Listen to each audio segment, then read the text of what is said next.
La première pratique qui nous vient à l'esprit, c'est la croix kabbalistique.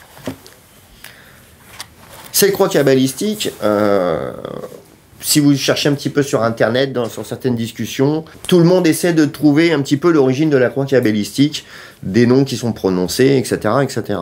On se rend compte, beaucoup disent, voilà, les premières traces qu'on a, c'est Eliphas Lévi. Seulement, c'est une prière en hébreu, à la base. Il y a eu, je pense, un système de bouche à oreille qui s'est fait, mais qui n'est pas très très cohérent.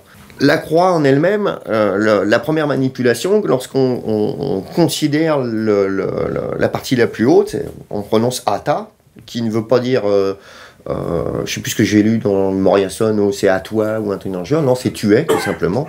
C'est conjugaison, tu es. Tu es le royaume. Donc tu es, on va chercher le Keter, c'est-à-dire on va chercher l'énergie supérieure, qu'on fait descendre.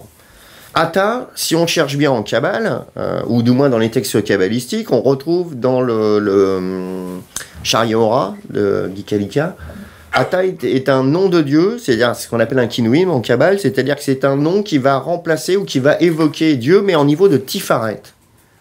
Donc si on va chercher notre Keter en haut, qu'on dit Ata, on va chercher Tifaret. Donc Tifaret, c'est quand même le cœur, c'est le centre. Ensuite, Malkout. Bon, Malkout, tout le monde sait où c'est. Voilà, le royaume. Tu es le royaume. Mais l'incohérence de ce système, c'est Ata. Pourquoi en Kabbale on dit Ata, tu es, Tifaret? Pourquoi on cite Tifaret?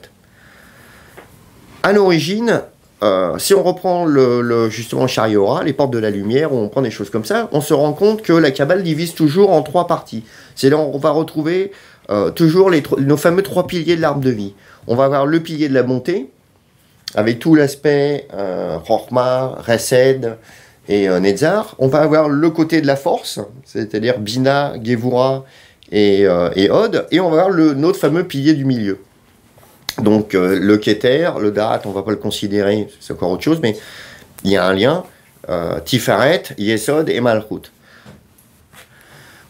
Le but du début de la pratique de la croix kabbalistique, on retrouve très clairement évoqué, vous aurez l'occasion de le lire, justement dans ce texte de Gikalika, c'est-à-dire qu'on va chercher le Tifaret, mais le Tifaret du plan supérieur.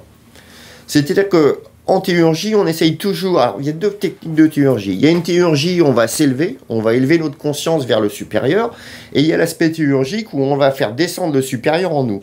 Le but de la théurgie, c'est de joindre les deux. C'est-à-dire on va élever notre conscience pour pouvoir permettre à l'énergie supérieure ou à la lumière de descendre. Donc c'est une espèce de, on va dire, d'échange, de bons procédés. On va chercher la lumière supérieure, on va la faire descendre en nous, et en même temps, nous allons élever notre conscience. Et Ata, ça correspond à ça. C'est-à-dire que vous avez déjà vu ou entendu dans la Kabbale, on dit que chaque séphira possède en elle-même un arbre de vie en interne. C'est-à-dire que chaque séphira en elle-même contient 10 séphiras, qui contiennent chacune 10 séphiras. C'est un système infini. Mais nous avons 4 arbres de vie qui vont plus ou moins se superposer avec Atzilut, Beria et Yetzira, Asya, qui sont des arbres de vie qui vont se succéder les uns au-dessus des autres. Le but, c'est, quand on prononce le nom d'Ata, c'est d'aller chercher le Tifaret du Yetzira. C'est-à-dire on va chercher l'énergie de compassion du plan de Yetzira et on le descend en nous. C'est-à-dire que les arbres de vie vont se pénétrer l'un dans l'autre.